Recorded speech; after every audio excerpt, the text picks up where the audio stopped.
जो वाहिकाएं होती हैं, जैसे हमने समझा था अध्याय 4 में, इड़ा पिंगला सुना, ये सूख गया है। संसार में बहुत भोग वृत्ति किया आपने, इसलिए वो जो है एसेंस तत्व सूख गया है, इस जीवन में नहीं होगा, इस शरीर में नहीं होगा। तो वो बड़े परेशान हुए। फिर कोई बात नहीं, अब देखो इसी श्लोक पे आ गए, तो उन्होंने कहा कुछ नहीं करना है, ये एक शरीर की अवस्था होती है। हम क्या करते हैं कि ग्रस्त में जाते हैं, हमेशा ग्रस्त रहते हैं, वानप्रस्थ जो जाते नहीं। एक शरीर की आयु के अनुसार हमें ज्यादा ये सब चीजें नहीं करनी चाहिए, एग्जिट कर लेना चाहिए। आपने नहीं किया, आपने बहुत अवस्था के बाद किया, इसलिए जो पात्रता थी शरीर की वो नष्ट हो गई, अब वो आप में जागृत नहीं होगी।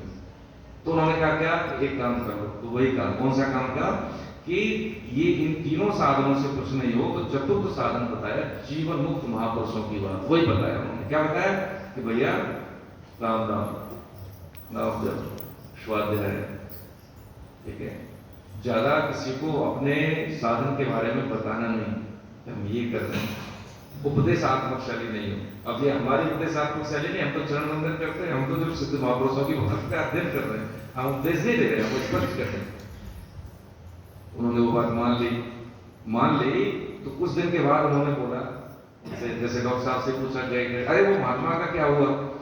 तो उन्होंने कहा महाराज मिला तो नहीं, अभी मिल के आओ, उससे देख के आओ। बुढ़िया बाबा ने जब गए तो वो उसी साधना में थे, और जब उन्होंने पूछा तो उन्होंने कहा कि देखो ऐसा है, हमारा फोटो ले जाओ। जज साहब ने कहा, रिटायर्ड जज थे, विद्वान आदमी, और वो बुढ़िया बाबा के चरणों में ऐसे रख के हमारी दंडवत प्रणाम करा दीजिएगा, वो आज ही जाना है।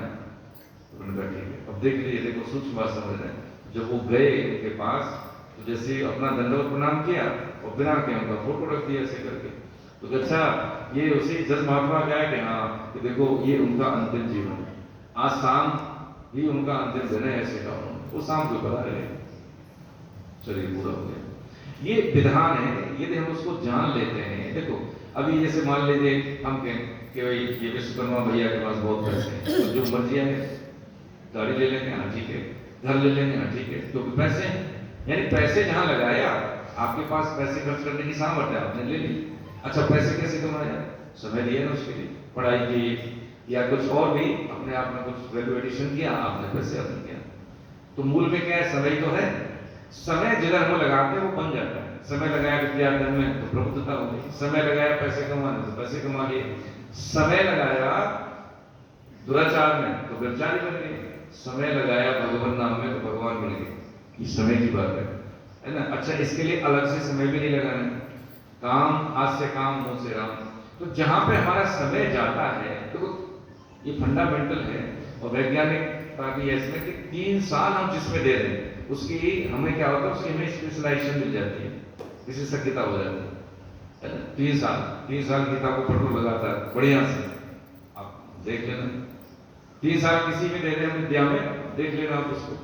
बिजनेस स्थापित करनी है जैसे अभी युग है आप लोग, तो 3 साल उसमें दे दीजिए, बारीकी में बन जाएगी चीजें। 3 साल समय एक ऐसा है कि ये वापस नहीं मिलता। सृष्टि की सारी संपत्ति देने के बाद एक सांस नहीं मिलती, और उसको मैं भी गवा देते हैं। हम यहाँ क्यों बैठे हैं? इस बात का प्रमाण है कि 1 हफ्ता हम मैनेज ढंग से करें, अगले हफ्ता फिर रिचार्ज होंगे, अगले हफ्ता फिर रिचार्ज होंगे। तो 24 घंटे का हमारा जो टाइम है वो एकदम कसे हुए, कसौटी तो होगा एकदम से बिल्कुल। 6 घंटे 7 घंटे 6.5 सोते, ज्यादातर 7 घंटे तो नहीं सोते। उसके बाद तो लगातार काम करते हैं, ये लगातार काम करते हैं। जैसे जागृत अवस्था में हमारा शरीर से संबंध विच्छेद होता है, सोते हुए अवस्था में तो एनर्जी हमें मिलती है। ऐसे ही जागृत अवस्था में आप जैसे संत महापुरुष जो होते हैं, साधक होते हैं, वो संसार में ज्यादा इन्वॉल्व नहीं होते। सर किसी ने कह दिया, ऐसे व्यक्ति के लिए बड़ा व्यक्ति कौन है? जिसके लिए हर बात छोटी सी छोटी, वो बड़ा है, उसको छू नहीं सकती। किसी ने कुछ कह दिया तो क्या, किसी ने कुछ कह दिया, वो काम जरूर करेगा, नाराज भी हो सकता है, विरोध भी कर सकता है, लेकिन अंदर वो प्रोटेक्ट रहता है, वो डिस्टर्ब नहीं होगा अंदर से। क्योंकि विधान कैसे चलेगा? हम ग्रस्त हैं ना, किताबी व्यवहार करना। अब यही चीज भगवान अर्जुन को ही बता रहे हैं कि जीवन में सफल और असफल होने के लिए योद्धा, ताकत, धन, वैभव, ऐश्वर्य ये पर्याप्त नहीं है। यदि पर्याप्त होता तो तुझे सीवियर डिप्रेशन नहीं होता। पर्याप्त क्या जो मैं बता रहा हूं, अगर ये है तो सब है। समय का सदुपयोग है तो धन है, वैभव है, ऐश्वर्य तो मिल ही जाएगा। लेकिन ये होते हुए यदि ये सत असत का भेद करने की सामर्थ्य नहीं है तो ये होते हुए कुछ भी प्राप्त हृदय में जलन रही। मौका मिले 24 घंटे में, 15 दिन में कभी मिलता, कभी 1 घंटा बैठ लिए, 10 मिनट ही बैठ लिए एकांत में, नाम जप, ध्यान अपना करके, ठीक है। आज एकादशी है, छुट्टी का दिन है, संडे का दिन है, माला करें, दीक्षित है तो जो गुरुदेव ने मंत्र दिया है, दीक्षित है उसको कर लें, ठीक है। अपने आप के साथ ये ऑडिट करके सोचें कि मैं कैसे जी रहा हूँ, मेरा उद्देश्य क्या है, मैं अपने जीवन से चाहता क्या हूँ, चाहती क्या हूँ, है ना। केवल माँ है, पत्नी, बहन, कुछ यही सब करने के लिए है, या फिर कुछ इसको करने के साथ साथ कुछ और भी हमारी यात्रा है, ये सुलझ के समझने की चीज है। ठहर से एकदम से, है ना, ये जीवन ऐसे ही बहता जा रहा है, ये रुक नहीं रहा। रात हो या दिन हो, ऐसे हो, कितनी स्पीड से, 1600 किलोमीटर प्रति घंटे की स्पीड से, जहाज से धीमी गति से कम हो रहा है आयु हमारी, है ना। ये बहुत जरूरी है। अब यहाँ पे एक व्यक्ति क्या होता कि जैसे डॉक्टर साहब जल्दी जगते हैं, पड़ोसी बोले कह रहे आप तो बहुत जल्दी जग जाते, महाराज मैं भी आवाज दे दिया तो चलो मेरे से तो कोई सीखा, तो उन्होंने 4 बजे उसको जगा दिया, वो भी जगते, ये भी जगते हैं, तो भैया हम भी जगते। अब उसने क्या किया, करे डॉक्टर साहब जयराम जी की हरे कृष्णा जो भी कहा कि देखो कैसे कैसे लोग सब तो सोए पड़े, हम तो जगते। दूसरों को उसने दोष दर्शन कर दिया, तो डॉक्टर साहब बोलते भाई इससे बढ़िया है कि तुम मैं नहीं जगाता, कम से कम दूसरों की बुराई तो नहीं करते हैं। हमें क्या करना है, हमारा काम है, दूसरे क्या करें हमें कोई लेना देना नहीं। अगर पूछता तो ठीक है, अपनी बात में, हवा बह रही है ना, पानी बह रहा है, सूरज निकल रहा है, इसमें अच्छे भी कर्म करते हैं लोग, बुरे भी कर्म करते हैं, तो दोष उसको तो नहीं लगता है, न दिल को लगता है। कोई डूब के मर जाए, कोई खेत की सिंचाई करके बैठी हुई नदी को कोई दोष नहीं है। तो हमें अपना काम करना है, सीखने वाले सीखते हैं, और कोई इच्छा है, किसी को जिज्ञासा है तो जरूर बताएं उसको, ठीक है। गीता से जोड़ने से मतलब यही है कि व्यक्ति कम से कम अपना जीवन खराब नहीं करता, चाहे किसी भी स्थिति में हो, कम पढ़ा लिखा हो या बहुत पीएचडी होल्डर हो, फर्क कुछ नहीं। फर्क सिर्फ ये है कि जाने हुए ज्ञान का हम आदर नहीं करते। इतना हम सब जानते हैं, ऐसा नहीं है कि हम यहाँ नहीं आएंगे तो जानते नहीं है। लेकिन यहाँ आने की क्या 2 चीजें होती हैं, एक तो क्या है जाने हुए ज्ञान का आदर करना सीखते हैं, दूसरे क्या कि जो जानते हैं उसकी प्रमाणिकता पर हमें विश्वास होता है कि जो मैं जानता हूँ वो बिल्कुल प्रमाणित है, सत्य है, साइंटिफिक है, इसलिए कर रहे हैं। इसमें कहीं ना कहीं पे हम बोले तो हम प्रमाण दे सकते हैं हम क्यों बोल रहे हैं। हजारों की भीड़ में ऐसी ऐसी बातें सुनने को मिल जाती हैं, ऐसा लगता है कि 20 साल 25 साल इतना मंच संभालने के बाद भी ऐसी बातें नहीं बोलनी चाहिए, होता है ना कई बार। लेकिन कोई व्यक्ति अपने साधना काल में इतना परिपक्व हो जाए कि जो बोलता है, जो सोचता है, वो प्रमाणिक ही सोचेगा, तो उसकी आदत में सच्चाई आ गई। जैसे किसी की आदत में गंदगी है, झूठ है, बुराई है, ऐसे ही उसकी आदत कैसे हो जाएगी, अच्छाई, प्रमाणिकता है, वैज्ञानिक दृष्टिकोण आएगा ही। कहीं पर भी खड़ा कर तो वही बोलेगा जो बोलना चाहिए, नहीं तो नहीं बोलेगा, ठीक है। ये स्थिति कैसे हमें समझिए, असंगता समझने, असत से हम असंग कैसे हो।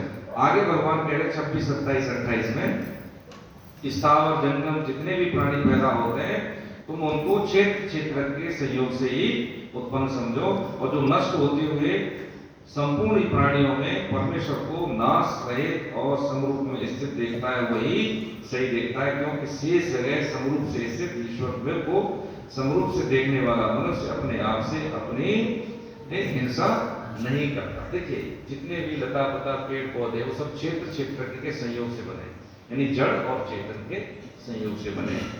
इसमें केवल एक फूल है, किसी भी जीव का, कीड़ा मकोड़ा लता पता मनुष्य जो भी है वो एक फूल है, उसका जीवात्मा अलग है ना। जैसे हमने समझे ना, बिजली अलग है, बाकी सब ये इंस्ट्रूमेंट है, पंखा है, एसी है, ये साउंड है, ये माइक है, ये सब है ना। तो क्षेत्र के संयोग से, इसमें क्या बिजली और इंस्ट्रूमेंट के संयोग से ही प्रोडक्शन हो रहा है, इसमें आवाज गूंज रही है। बिजली और क्या है, ये जड़ इंस्ट्रूमेंट पंखा, इसके संयोग से हमें एयर मिलती है, एयर का प्रोडक्शन हो रहा है। ऐसे ही बताया भगवान ने कि जड़ और चेतन के संयोग से है। भैया एक टाइम दे दिया है ना, किसी को समय दे देते हैं कि भैया 2 मिनट में आपको परफॉर्म करना है, आपको 5 मिनट में, है ना, आपको 10 मिनट में, ऐसा होता है ना कि 8 घंटे में हमें परफॉर्म करना है। बस यही है कि हमें शरीर मिल गया है, जीवन जन्म हो गया और यहाँ पे शरीर पूरा हो गया, मृत्यु हो गई। जन्म और मृत्यु के बीच के आयाम को कह देते हैं जीवन। इसी जीवन में हमें परफॉर्म करना है। कैसे करना है भगवान ने बता दिया, तस्मात् शास्त्रम ब्रह्मन्। देखो सूत्र जीवन के, ज्यादा समय नहीं है, ये हमें लगता है कि सबसे बड़ा भ्रम है कि हम पे समय ज्यादा है। हाँ, और रोज समय घट रहा है, कितनी स्पीड से? 1600 किलोमीटर प्रति घंटा की स्पीड से। ये ध्यान, ये जागृति है, यही जागृति है। जब ये जागृति हो जाए, मृत्यु है इसलिए तो जीवन की वैल्यू है। नहीं तो पहले जैसे 1,000-1,00,000 साल हुआ करती थी सत्युग में, तो कितने लोग हैं? रावण को देख लें, विद्वान होते हुए भी पतन हुआ। विद्यावान विद्यावान का नहीं होता, विद्वान का हो जाता है अहम के कारण।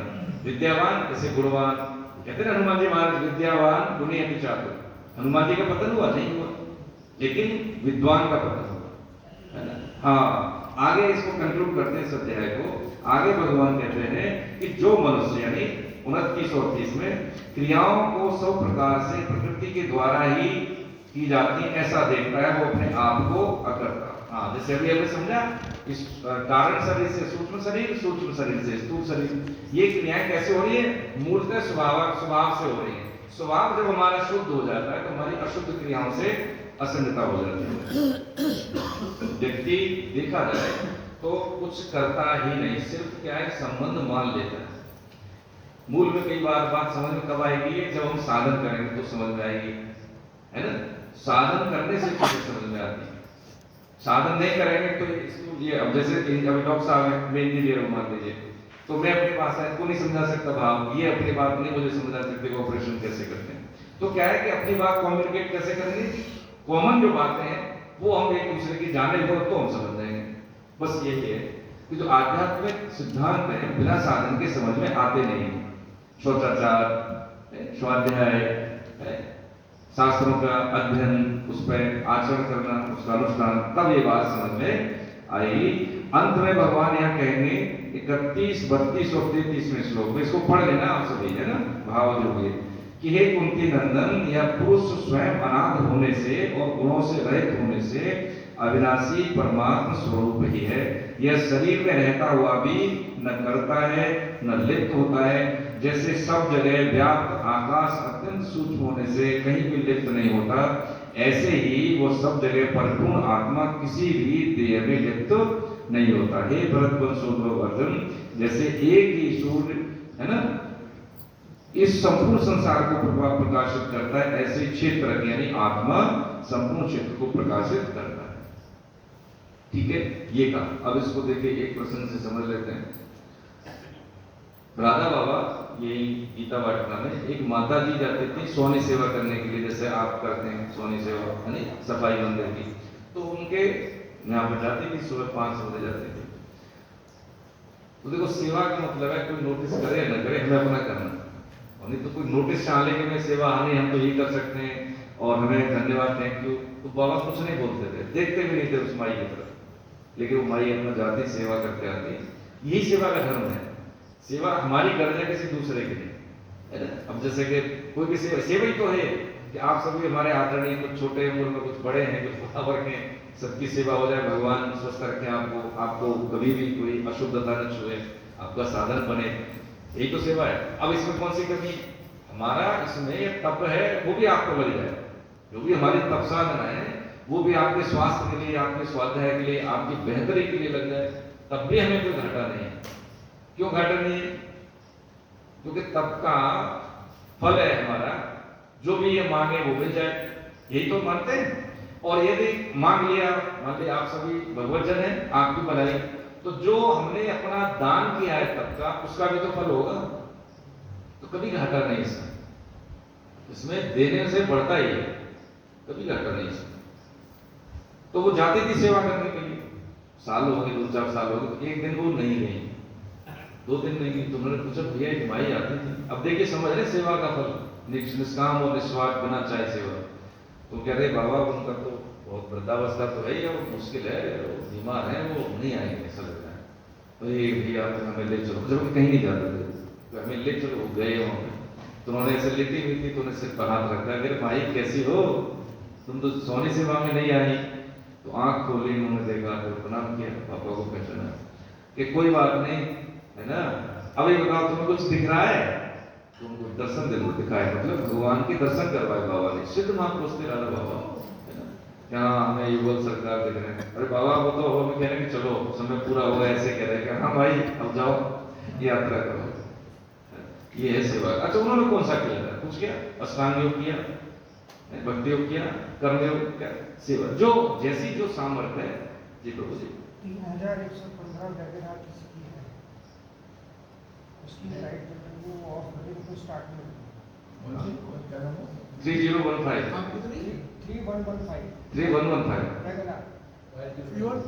3115 वगैरह 3115 वगैरह लाइट। ऑफ करना है, गाड़ी सेल्फ में देखें। हाँ, धन्यवाद धन्यवाद।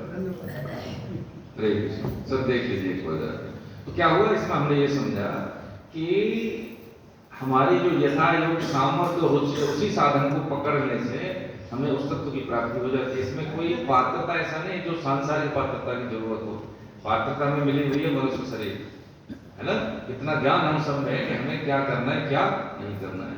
यही भगवान ने यहाँ पे कंक्लूड किया। 34वां जो श्लोक है, अंतिम श्लोक, उसमें कह रहे हैं कि भगवान क्षेत्र क्षेत्र के विभाग को जानने का फल बताते हुए क्या करें? इस प्रकरण का उपसंहार करते हैं, कंक्लूड करते हैं। क्षेत्र क्षेत्र का मतलब यही है, कह रहे हैं इस प्रकार को ज्ञान रूपी नेत्रों से क्षेत्र और क्षेत्र के विभाग को तथा कार्य कारण सहित प्रकृति से स्वयं को अलग जानते हैं, वे परमात्मा को प्राप्त हो जाते हैं। यानी ये क्षेत्र क्षेत्र का ज्ञान है, ये अंतिम ज्ञान। इसको जान लेने के बाद फिर अन्य ज्ञान की आवश्यकता नहीं होती। इसकी बस इतनी सी बात है। और इसमें यदि हम एक चीज आज हम लेके जाएं तो यही है समय का सदुपयोग। ठीक है, मर्यादायुक्त आचरण, है ना? अपने समय की वैल्यू हम करें। है? अब तक की गीता यात्रा में जो हमने समझा है, इसमें किसी तीसरे व्यक्ति की बात नहीं आई, किसी दूसरे व्यक्ति की बात नहीं, सिर्फ किसकी बात आई है? अपनी। अर्जुन को क्या बता रहे हैं? अर्जुन के बारे में बोल रहे हैं। दुर्योधन का नाम नहीं लिया, धृतराष्ट्र का नाम नहीं लिया, सिर्फ कर्तव्य कर्म की बात की। यही बात समझने की इसमें। इसको हम पढ़ लें और ऐप के माध्यम से सभी ने ऐप डाउनलोड कर लिया होगा तो आप असाइनमेंट सबमिट कर दें तो पूरे अध्याय की जो थीम है, जो इसका कॉन्सेप्ट है, वो क्लियर हो जाएगी। अगर असाइनमेंट सबमिट नहीं करेंगे तो फिर निकल जाएगा, कोई फायदा नहीं है। इसमें सार समार है जो हमने पढ़ा, इसकी सार समार हो जाती है असाइनमेंट सबमिट करेंगे तो। और यदि नहीं किया है तो कर लें, शिखा मैडम से ले लें हेल्प। ठीक है, इसमें जब डाउनलोड करते हैं प्ले स्टोर से तो गीता परिचय अभियान डाउनलोड करेंगे। जब डाउनलोड होगा तो आपका साधक और आचार्य, तो आप साधक वाले में जाएं, साधक वाले से जाएंगे तो मोबाइल नंबर मांगेगा, अपना मोबाइल नंबर टाइप करें, फिर इसमें मांगेगा रिसेट एम पिन, जैसे होता है ना एटीएम कार्ड, तो इसमें अब ओटीपी नहीं आएगा। तो जो आप चाहें उसको 4 डिजिट का वो एम पिन डाल दें। ठीक है, रेंटर मांगेगा तो दोबारा से उसको रेंटर कर दें, तो बस उसके बाद वो सेट हो जाएगा। ठीक है, आप उसमें जाके देखेंगे तो अपनी पूरी क्लास की डिटेल मिलेगी, असाइनमेंट की डिटेल मिलेगी, आपकी अटेंडेंस भी मिलेगी, सब मिल जाएगी उसमें। अब अटेंडेंस तो हम लगाएंगे तो मिल जाएगी। तो फिजिकल क्लास ऑनलाइन वालों को तो ऑनलाइन आते हैं उस ऐप से, तो अटेंडेंस मिल जाती है। ठीक है, तो असाइनमेंट जरूर आप करें। ठीक है, आज अध्याय 13 समापन हुआ। इसमें कोई शंका हो, कोई आपको लगे कुछ चीज छूटी है तो सब प्ले स्टोर से डाउनलोड कर लें। हाँ, गीता परिचय अभियान। हाँ, तो ये असाइनमेंट फिजिकल होते थे पहले, अलग से लिंक आती थी, लेकिन अब उसी में से। हाँ, इस बार से रजिस्ट्रेशन भी हम वही कर रहे हैं। अब 2 महीने बचे, नवंबर दिसंबर। ठीक है, अब ये 2026 के कुछ तो रजिस्ट्रेशन हो गए। तो अगर भाई हम तो कहेंगे जो 25 वाले हैं अगर पढ़ना चाहे दोबारा, अगर उनको लगता है कि हमने पढ़ लिया तो कोई बात नहीं, दूसरों को जोड़े। ठीक है ना? क्योंकि ये 2 महीने कमाई के लोगों को। जैसे देखो जुआरी क्या करता है, जुआ सिखा देता है ना? शराबी शराब पीना सिखा देता है कि नहीं सिखा देता है? तो भाई हम उससे भी गए गुजरे थोड़ी है, 2-4 को तो जोड़ी नहीं। और बहुत बड़ी सेवा है प्रभु जी। ऐसा हाँ, एक है जिसमें कृष्ण जी की मूर्ति है, बाल कृष्ण, वही वाला है। तो इसमें ठीक है, गीता लिखा हुआ है सर। हाँ, वो आसान और नीचे की ओर गति है ना, थोड़ा सा अपनी उन्नति के लिए तो ऊपर उठना चाहिए, तो ये हम जरूर करें। ठीक है, हाँ देखिए बढ़िया बात, प्रकृति में रहे हम लोग, बिल्कुल प्रकृति में, प्रकृति के पार्ट है। हाँ बिल्कुल, प्रकृति से अलग मान। हाँ कार्यकाल से स्वयं को अलग जानते हैं। हाँ, ये परमात्मा को प्राप्त हो जाते हैं। हाँ, तो इसमें हाँ बिल्कुल उल्टा हो गया। अब सही कैसे समझे, बताओ कोई सही बात, सही कहने तो सर हमने समझी समझिए, कुछ बताएं। इसी को साथ साथ कहते सर कह रहे हैं कि भाई हम तो प्रकृति से अलग हो नहीं सकते। प्रकृति से अलग कैसे माने, कैसे माने, कोई बताएं। प्रयास करें। हाँ बिल्कुल। प्रकृति जैसे बताया क्षेत्र है, क्षेत्रज्ञ यानी आत्मा। आत्मा जैसे मैं कहता हूँ मैं मेरा शरीर, मेरा शरीर तो अलग है ना। मेरी पुस्तक तो मैं चंद्र प्रकाश, मैं कौन है तो चंद्र प्रकाश। तो जो मैं तत्व को जानना है, मैं चंद्र तो ये शरीर थोड़े है, मेरा घर। तो जो मैं तत्व है उसको अच्छी तरह से अलग कर लेना शरीर से, जान लेना, अनुभव कर लेना। हाँ, अब कह रहे हैं कैसे अलग करना है, वो तो अनुभव उसके द्वारा होता है। उसके लिए क्या करना है? अनुभव सारी चीजें तो आती नहीं चीजें। अब देखिए इसको बहुत सही कहा आपने, बढ़िया। सर का भी सवाल बहुत बढ़िया है कि भाई इसमें तो अभी तक तो हमें समझ में नहीं आई यानी कैसे माने इसको। देखिए इसमें ऐसे मान लेते हैं कि जब हम सो जाते हैं, अब अलग अनुभव कैसे अलग है, पहले अनुभव कैसे हो। हम सो गए, हमने देखा सपना, तो जब सो गए तो सपना किसने देखा, तो सो गया वो अलग है, देखा वो अलग है, अलग हो गए, अंतर पड़ गया।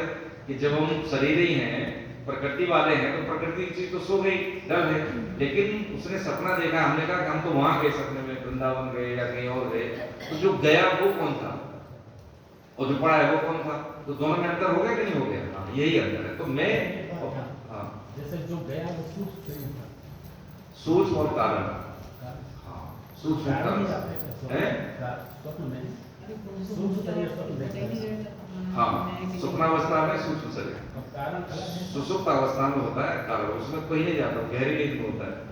हाँ ये पढ़ा है ना अध्याय 13 में, तो पढ़ा 5वां श्लोक। देखिए इसमें बात से बहुत बढ़िया बात है, ये छोटी सी बात नहीं, तो छोटा है।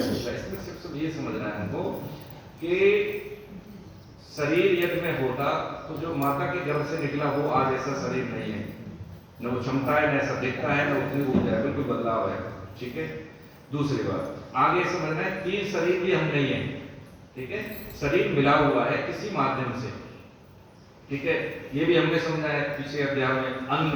अन्नमय कोश इसलिए कहते हैं, अन्न के माध्यम से जीव की उत्पत्ति होती है, ये भी समझ लिया हमने। अब चौथी बात ये है कि जैसे मेहंदी में मेहंदिया कलर होता है, लेकिन अभी हरे पत्ते को तोड़ेंगे तो उसमें कहीं नहीं दिखेगा, दिखेगा नहीं दिखेगा, नहीं दिखेगा। हाँ बस इतना, उसको मेहंदिया कलर लाने के लिए उसकी प्रोसेस है, तोड़ेंगे पत्ते को, गलाएंगे, पीसेंगे, फिर 1-2 घंटे रखेंगे हाथ में, तब कलर होगा। यही है, उस अनुभव के लिए हमें ये साधन करने होते हैं, क्योंकि वहां पे हम भौतिक संसार, भौतिक दृष्टि से नहीं पहुंच सकते, भाषा की पहुंच नहीं, हम समझा भी नहीं सकते। ये अनुभव है, मेलोडी खाओ खुद जान जाओ, ये करना पड़ेगा हमें कि जब तक हम सोचाचार नहीं, जैसे अभी हम मान लें आज ही करें, देखिए आप पूरे दिन दूसरों की सेवा करिए, जो आपकी जेब में दूसरों को दान दे दीजिए। ठीक है, शास्त्र अध्ययन कीजिए आज ही 4 घंटे 5 घंटे, अंतर है तो बता देना, शरीर में हल्कापन आ जाएगा, दूसरों के प्रति भाव बदल जाएंगे, क्योंकि ऐसा लगेगा कि बहुत अच्छा लग रहा है मुझे, है ये 1 दिन के लिए, मतलब 4-5 घंटे चाहिए। अब ये आदत में आ जाए, आदत में आ जाए तो चलते फिरते महापुरुष हो गए, यूनिवर्सिटी हो गए, आप बोलेंगे नहीं तब भी लोग सीख लेंगे सर। आप जहां बैठेंगे वहां पे लोगों को अच्छा लगेगा, बिल्कुल आप बोलेंगे ऐसा लगता है कि मेरी वाली बात बोल रहे हैं। शांत तालाब में फेंका हुआ कंकड़ है, पूरे तालाब को आग उसमें ले लेता है। ऐसे ही गीता का एक साधक कुछ कहे न कहे, बैठने मात्र से, उसके होने मात्र से, है ना, सबका कल्याण होता है। क्योंकि ऐसे नहीं, साधन में बहुत बड़ी सामर्थ्य है साहब, क्या बात है। साधन एक यात्रा है, हाँ जिसमें दर्शन हो गया, आप दर्शन हो गया, वो दर्शन की इच्छा ही नहीं करता, वो नहीं करता। भगवान को आप किसी भी रूप में आ जाएंगे, किसी भी रूप में आ जाएंगे भाई। एक बार जगन्नाथपुर में भक्त तो कहते हैं भगवान क्या है कि भाई क्या बुलाता रहता है, मेरे को बुलाता रहता है, जय जगन्नाथ जय जगन्नाथ, क्या है वो, क्या प्रॉब्लम है? अरे मैं तो नहीं बुलाया तेरे को, तो बुला तो रहा था, तेरे नाम को बुलाता, तेरे को बिल्कुल तू छोड़ रहने दे, बता वो तो तेरे नाम से लेना देना। देखिए भक्त कभी भी कुछ नहीं चाहता, प्रेम है, प्रेम भक्ति का मतलब प्रेम, प्रेम का मतलब है प्रेमास्पद को कैसे हम सुख पहुंचाएं। सुख वो क्या होता है, जैसे आत्म साक्षात्कार ज्ञानियों का विषय है। ठीक है, जैसे कि मान लीजिए चीनी है, चीनी में चीटा है, तो आपने उसको चीनी को तल लिया तो चीटा उसी में हो गया, ये हो गया मोक्ष, ये हो गया मोक्ष। अब क्या है कि जैसे चीनी है उसमें चीटा है, खा रहा है, रस स्वादन ले रहा है, वो क्या है? प्रेम भक्ति, उनका सखा बनना, उनकी लीला में शामिल होना, है ना। सिद्ध महापुरुष जितनी गोपियां थी ऋषि मुनि तो थे, और क्या है, ज्ञानी जो थे उद्धव जी, तो उन्होंने कहा जब गोपियों का दर्शन हुआ तो उन्होंने कहा, अरे कन्हैया तुमने तो मुझे ठग लिया। हाँ, उन्होंने कहा ये तो मेरा जन्म हो तो लता पता बना देना, इन गोपियों की ब्रजवासियों की चरण रस से मुझे प्रेम अनुभूति हो जाएगी। बहुत बिटरली रोने लगे थे वो ये चीजें। जब जैसे हमें लगता है कि अभी हमने जीवन में बहुत गलत कर दिया है, जब होश आता है तो कितने अपराधी रोते हैं। ऐसे ही जब जीवन निकल जाता है कुछ नहीं बचता, लेकिन फिर भी भगवान की कृपा है कि हमें होश आ गया, तो हमें लगता है कि हम कैसे थे और कैसे हो गए। तो जितने भी जैसे गीता साधक हैं या जैसे कि आप जैसे लोग हैं या संत महापुरुष हैं, वो क्या करते हैं, हमारे स्तर पर आगे बात करते हैं, अटेंशन देके छूते हैं। छूने का मतलब है संबोधन किया, आपको देखा, आपको समझा, जिस स्थिति में है उस स्थिति में छू करके यहाँ से पकड़ के जहां ले जाना है वहां छोड़ दिया। तो साधक को लगा हाँ मैंने कुछ दूरी तय, पहले मैं ऐसा था अब मैं ऐसा हूँ। ये है कि हमने स्वाध्याय किया है कि जहाँ पे हम जा रहे हैं वहां से कुछ हमें मिल रहा है। नहीं तो आडम्बर होता है सब, है ना, ये करना है तो ये करना है, वो उनका बहुत बड़ा पता नहीं टर्नओवर हो जाता है, आदमी कहीं नहीं पहुंचता, है ना, वो आडम्बर में रहता है। तो ये क्या है, ये वैज्ञानिकता है, और सब लोग पढ़े लिखे हैं। जब आप किसी एक दो को जोड़ते हैं तो उसके कुल का कल्याण कर देते हैं आप, तो सब कुछ जोड़िए देखिए, है ना। कुछ ऐसे लोग हैं कि मान लो 25-30 हज़ार का मोबाइल है, 500 रुपए रजिस्ट्रेशन की दे रहे, तो ठीक नहीं, पैसा किसी को लेना नहीं है, ये कमिटमेंट है। दूसरे को अधिकार है आप लोग कि भैया आपने रजिस्ट्रेशन कराया था, आए नहीं, फोन करेंगे, नहीं तो क्या है कि वो आएगा नहीं, वो बोल देगा आप तो पीछे पड़ गए, जब है उसके वेलफेयर की बात। तो जोड़े सबको जोड़े, और जो नहीं दे पा रहा वास्तव में, तो कुछ जो भी राशि दे पाए होते 20 रुपए दे, लेकिन लेना चाहिए उससे, बाकी की कोई ना कोई सेवा को ना कोई ठाकुर जी की तरफ से हो जाती है उसकी। ये कोई ऐसा नहीं है कि रजिस्ट्रेशन पैसे के लिए होता है, ये व्यक्ति के कमिटमेंट के लिए होता है। हम देख लें जेब से जाएगा तो हम उसको महत्व देते हैं, फ्री की चीज को कौन सा महत्व देते हैं, हम ऑक्सीजन को नहीं महत्व देते हैं, चाहे मास्क लगा लेंगे, फ्री की है तो हम उसकी परवाह नहीं करते, कुछ भी हम कर देते हैं, है ना। कितना प्रदूषण हम लोग फैला रहे हैं, देख चीजों को, ये हमारी आदत है। तो गीता बस ये ध्यान रखिए, ठीक है, कंक्लूड करते हैं। हरे